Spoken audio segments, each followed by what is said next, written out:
Hello, everybody. Welcome to this edition of the Cancer Coach Talks. I'm your host, Leslie Nance, and tonight we are going to be discussing pain. This is a topic, and I'm not going to teach you like how to solve your pain from cancer tonight. What we're going to talk about is pain from the perspective of the mindset and how to help the body heal through the mindset and thinking about keeping the body healthy in that process. Now, this is a recorded version of the Cancer Coach Talks. I am not live with you tonight. I am actually in a online seminar right now, and so learning and growing so that I could come here and teach you guys even more. So extending my education so that I can share that with you here. So tonight or today in this recording, I'm going to share with you just really about some strategy around dealing with the pain of cancer. So thank you for being here. Thank you for watching this. There are a lot of videos that are pre-recorded, live, or not pre-recorded, but that are live videos that I have done. And you can always leave a comment here. So don't think, oh, Leslie's not live, so she's not going to answer my questions. I will definitely go back and watch this video again and answer your questions. So make sure that if you do have questions, just type those in the chat box, and I will make sure that we see those. My team will alert me, and I will come and answer them for you. So don't hesitate for 2 shakes to do that. So welcome to to this version of the Cancer Coach Talks. So let's get right down to our topic tonight. So I'm going to use an example of physical pain that happened to me. But what I'm gonna talk to you about tonight applies to physical pain, emotional pain, spiritual pain, any of those pain points, and just the pain of cancer, like the pain of it in your life in general, is really what we're going to be discussing tonight. So, just a quick little story. So one day, Robin and I were walking Penny in the park, and we used to have a group of friends. When we lived in Colorado, we had a group of friends that would meet at a certain time in this park by our house, and we would let our dogs off leash and let them run and play. Penny knew that she was going to play there, and she gets very, very excited. So one day we went for a walk beforehand to get her some energy out for her, because she has tons of energy. Penny is my standard poodle, by the way, and she was just a puppy at the time, and a big puppy. She weighs like 60 pounds. So she's not like little poodle. She's a big poodle. Anyway, so I was walking her, and I stopped to bend down and tie my shoe. And I was I had come off we have a cement trail, and I had come off the trail, but I was beside it. And I bent down to tie my shoe. And while I was doing that and I was distracted, Penny saw her dog friends walking up, and she pulled on her leash and pulled me down and pulled me face down, smack, right on the pavement. And I tried to catch myself, and because I was kind of squatted down, but I kind of come up a little bit when I saw what she was doing, and I fell flat forward. And I didn't know what I had hit. Honestly, I did not know if I had hit my hands, my elbows, nothing. I didn't black out or anything, but it happened so quickly. I was like, oh my gosh. And Robin laughed at me afterwards. He laughed at me because I laid there for like 45 seconds to a minute. I just laid there flat on the concrete, and he got Penny Lane. I'd let go of the leash, and he had gotten her, and he's like, are you okay? Can you not move or something? And I was like, no, I am just making sure that I am not hurt. So started identifying pain throughout my body. And I started going, okay, what hurts? Okay, I can tell that my side of my hand hurt. I actually scraped up this, like rubbed all the skin like all the way off right here. It was really weird. It was so like she like drugged me across the pavement. I had a pretty big skin on my chin. The other hand had right here where I'd hit the pavement was all skint up. My elbow was all skint up.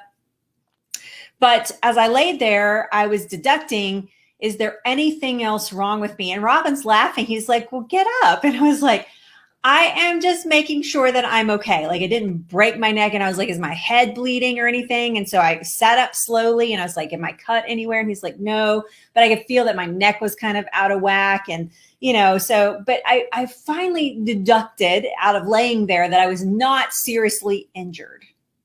And so then I got up and we went about our day. Or we went to go play with the dogs or whatever. But Robin still to this day will tell that story and laugh at me because I laid there for so long, making sure that I wasn't hurt. And he was like, I would have gotten right up. And I was like, I know, but what if you were like really injured? What if I hit my head and I had a concussion and I tried to stand up too fast and then I fell over again and hurt myself even more? Or I broke my shoulder or whatever, my neck, whatever. I was just making sure that I wasn't seriously injured because it was pretty hard. Like, even everybody was like, we could hear it like go thud when you hit. And I was like, oh, lovely. Please don't tell me that. Anyway, so I'm telling you this because I think that there is a metaphor here in modern life. I think that there are a lot of gurus and a lot of people out there talking about the fact that when you get knocked down, you need to get right back up again. You need to get right back up and get to work, right? Shake it off, get back in the game, right? And when we may be trained as from childhood to have this impression that when we get knocked down by life, cancer, that we need to get right back up again, that we need to be tough, that we need to get back in the game, that we need to be a warrior. But I think that there is something to seeing how injured that you really might be.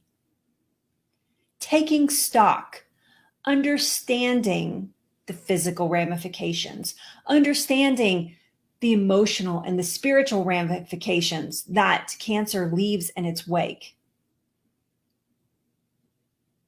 I think that people try to prove that they're tough by not dealing with the emotions that come from a journey, that come around scan time, that come when you have to go to treatment, that comes from the initial response of you have cancer. And I can tell you what I know about that is that if a serious injury is ignored, our pain point is ignored, you cannot bounce right back and get right back at it. If I had ignored a serious injury potentially, thankfully I wasn't seriously injured, but let's say I had been, I could have done more damage and made my healing process even longer. Do you see what I'm throwing down? Some of you just had a big light bulb go ping, ting, right over the top of your head. This is very much like your cancer journey. You have been knocked down by life. Life has dealt you the cancer card, and you are trying to figure out how to process the daily information that is coming down from that event. I wrote this down and I want to share this with you. I want to read it because when I wrote it down, I was writing this class. It just was like, wow, that's really, like, it was even powerful sounding to me. So let me run it by you and I'm going to read it. It says, pain demands attention. It needs to be acknowledged and even embraced before you can move forward in your healing. If you have the pain of being pissed that you have cancer, if you have the pain of lack because of cancer, lack of healing, lack of life, stealing, it's robbing you somehow. If you're angry about it, if you're frustrated about it, if you're mad, if you are sad and lonely and depressed about it, if you are terrified, if your pain point is being scared, if you do not pay that emotion attention and acknowledge it and figure out how to embrace it, you cannot move forward in your healing. Bottom line, period, exclamation point, done. So the type of pain that I'm talking about, and I'm going to give you these tips for, is for emotional pain, physical pain, spiritual pain. All of the things I'm about to show you or to share with you apply to all types of pain in your life, especially and specifically because I'm a cancer coach when it comes to these types of pains around cancer. So here's my tips. Number 1, honor your pain. If you try to be brave or warrior through or fake it till you make it, you will suffer through this. Avoidance of pain makes the pain worse. If I had not paid attention to the fact that I had bruised my hand really bad and skint my arm and bruised my elbow, if an elbow had already broken, by the way, if I had not paid attention to that, then I risk infection in the scrape. I risk injuring it more by ignoring it, by faking it till I make it, by warrioring through, by being brave. I risk more injury, and avoidance of pain makes the pain worse. You need to unplug. You need to get quiet. You need to settle into your mind, whether it's physical, emotional, spiritual. You need to settle into your mind. What do I need to heal? Have you ever once asked your body, if you're my client, you have, because I ask you to do this all the time. Some of you text me, and like, this happens. I'm like, have you ever stopped to ask your body what it needs to heal? What do you need from me? What do you need to heal? Do you ever get quiet and ask it that? I ask my body that all the time. What do you need to heal? Let the emotions of anger and fear and frustration flow over you, because if you ignore them, they will only get worse. Anger will fester. Fear will fester. And then you got a real mess on your hands. Allow the emotions to flow over you. And if somebody tells you to get over it, tell them to take a hike. You don't have to just get over it. You're not being negative if you have an emotion of fear. You're not going to not heal because you are angry. You have the emotion of anger about what is happening to you. You will if you don't deal with it. But dealing with it means that you need to feel it first. You need to understand it. You need to honor it in your life. You need to allow it to flow. Aren't you worth tears? Aren't you worth the work? Aren't you worth the money and the time and the energy that it takes to heal? I've never met anybody who told me, no, I'm not worth it. My life's not worth it. That doesn't happen. Allow yourself to feel, no matter how much it hurts. Allow yourself to feel the pain and then ask, what can I do to get beyond it? How do I fix it? What can be done? But if you ignore it, you're going to get more of it. So honor it in your life. The faster you do, the faster you're going to heal. Give yourself permission to feel sucky. Just don't get stuck there. Don't get stuck in sucky. You got to get yourself out of it. But you'll get yourself out of it a lot faster if you allow it to flow over you. Number 2, avoid long periods of isolation. Easier said than done, Leslie. There's a pandemic, right? It doesn't have to be physical contact. It can be a pen pal. It can be whatever. I don't care. It can be a conversation on Facebook. It can be, it can be a Zoom meeting with your grandchildren or your kids or whatever. It could be asking the nurse to stay and talk with you a little while you're in the chemo suite. Whatever it is, you need to avoid isolation. When we're in pain, we want to retract. Physical, mental, emotional. Remember, we're talking about all of those things. Anytime you've ever felt physical pain, I have to tell you, when I fell in front of all of our friends, my dog pulled me over and I laid there for a minute while after it happened, and Robin's laughing at me. He wasn't being malicious, by the way. It was kind of funny how long I laid there. But I wanted to retract. I wanted to go hide in the bushes that were near where we were at, because I was like, oh my gosh, so embarrassing. I wanted to retract. And so when we're in pain, we want to retract. We want to say, it's just easier because I'm dealing with this thing. And if I'm just dealing with this thing, then it's easier to just deal with it on my own, because I don't want to see your puppy dog eyes. And I don't want to see, I don't want you to say, bless your heart. And I don't want all the reminders of what is happening to me. So I just rather be the frick alone. Right? Don't do that. Deep pain and frustration will make you feel like you want to retract. Don't.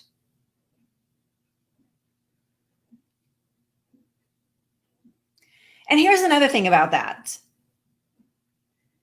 Don't believe that people can magically, when you have cancer, read your mind and get mad at them for not knowing what you need in the moment that you need it. I see this all the time. People get mad.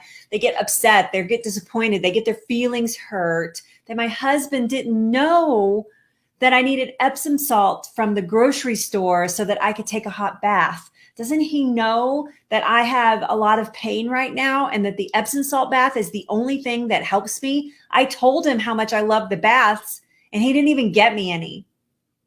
Did you tell him you needed it? Did you write it on his list and point it out and say, I need you to get me this because my baths are really helpful? No, we believe that people should read our minds magically somehow. You need to learn to communicate through your pain and tell people what you need and when you need it. It is not a sign of weakness to be working through pain.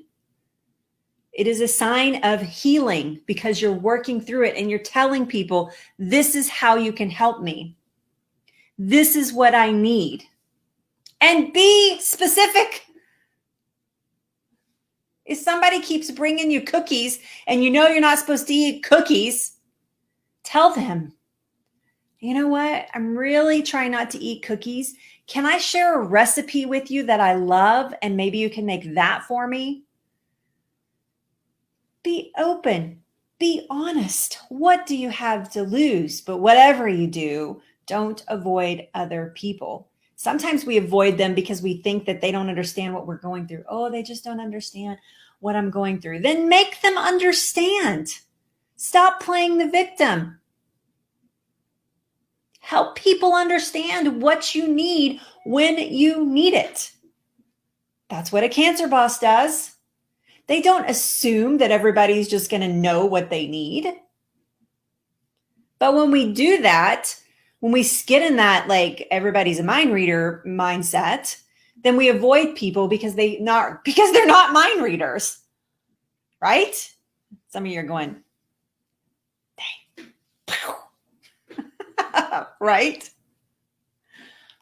Number 3, instead of longing for a miracle, create one. This happens by asking your body what it needs to heal. When you get quiet and you say, what do you need to heal? How can I help you? Show me what I can physically, mentally, emotionally do to help this pain go away. Ask for help from professionals. Ask your doctor. So many people will sit in pain all weekend. And this even happens with my clients. They will sit in pain, even though they know better. You know who you are. They will sit in pain all weekend, frustrated, upset, lonely, angry, and I am at their beck and call. Every single one of my clients has access to me all the time, 100% access to me whenever they need me, except like in the middle of the night because I don't have my phone in my bedroom. They can text me whenever they want. I am a full-time resource for them. Their doctors, same. Most people can text their doctors or email their doctors, and doctors nowadays are really, or their PTs or PAs are really good about, or nurses are really good about replying to those emails, especially in the COVID era. And so we have all of these resources, but we'll sit in that pain all weekend because we don't want to bother anybody. I don't want to bother you.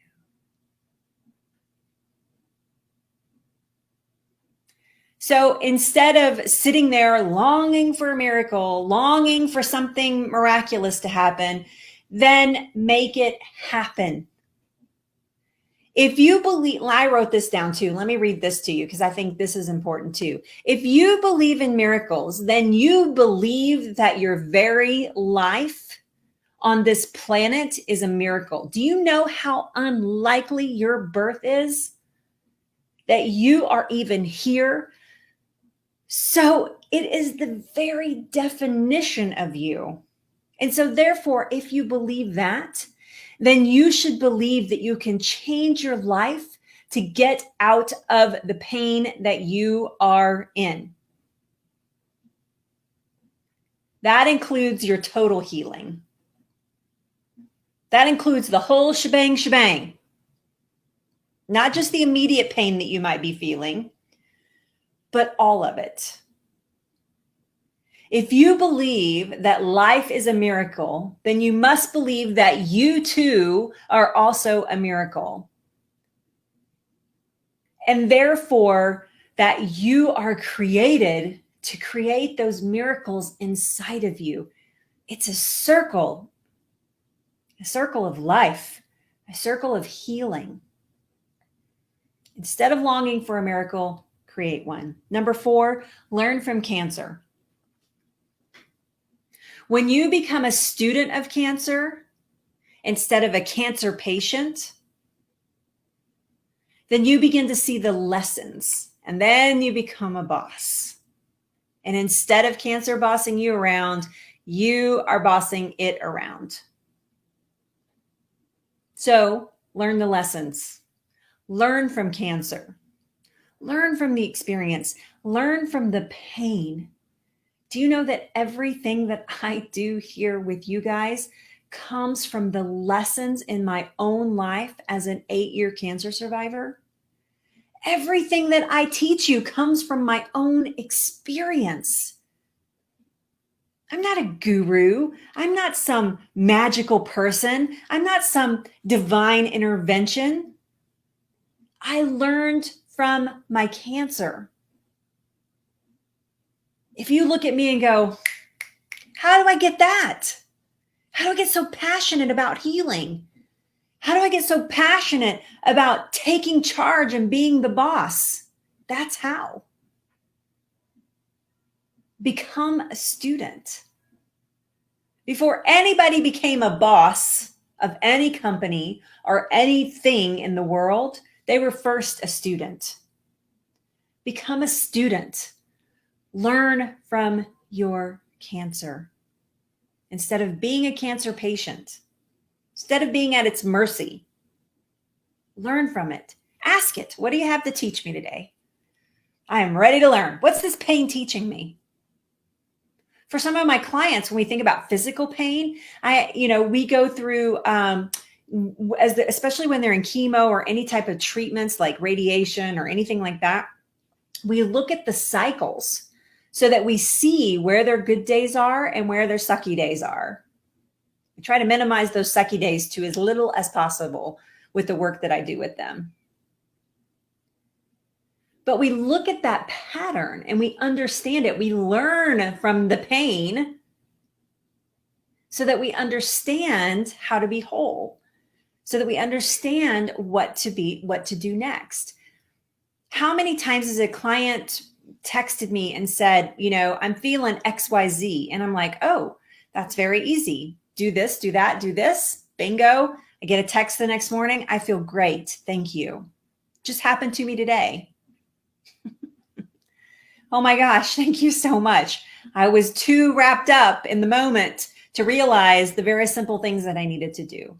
Sometimes that's the benefit of having a coach too, because I'm always on the outside looking in and I can help you through those processes, of course. but learn from the pain.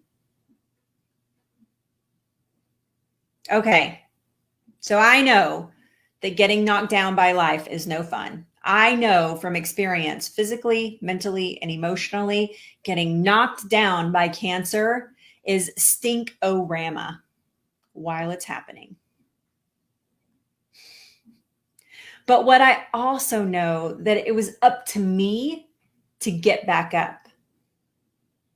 It was my decision to get back up. It's also up to you to decide how I'm reading again, because I want to make sure that I say this out loud really well. It's also up to you to decide when, how, and what you will learn from getting knocked down and getting back up. And those things, my friends, equals healing. Thank you so much for watching tonight. You know that I love to be with you live, but I also wanted to make sure that you had something to chew on a Tuesday night. I'm normally here live every Tuesday night at 6 p.m. Central Time, which is 7 Eastern and 4 Pacific Time, and then 5 p.m. Colorado time, Mountain Time. I used to live in Colorado. So I come here doing these talks, teaching you how to create an inhospitable environment to cancer and disease. If you're ready to level up, if you watched a whole bunch of these videos and you're like, I should really call Leslie. I should really make an appointment with her. I really need this kind of help in my life. Stop staying in pain.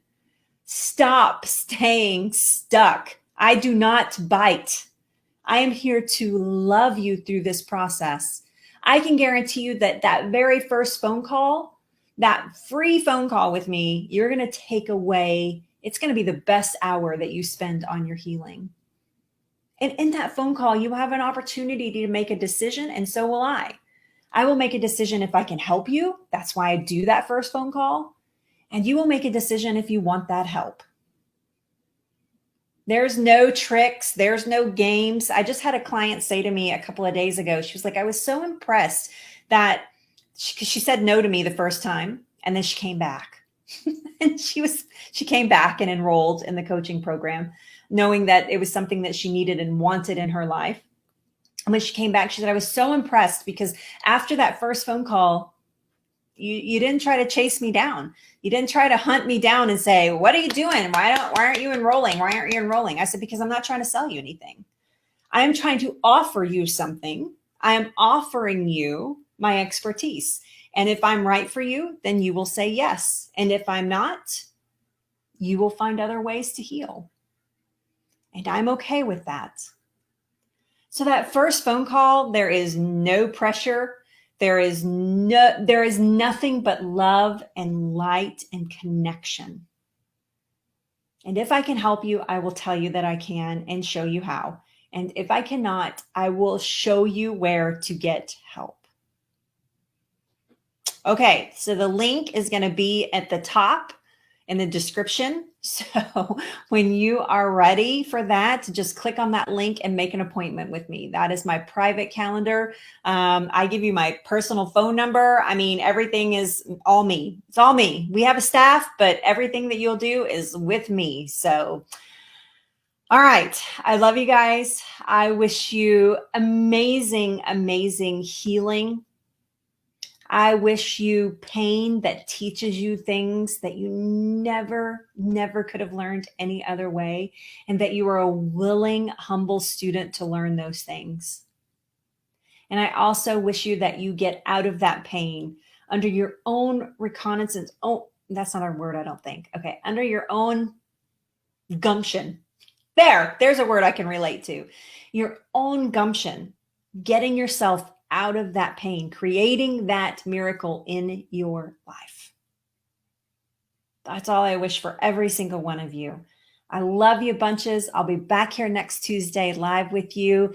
But until then, remember, cancer is not your destiny.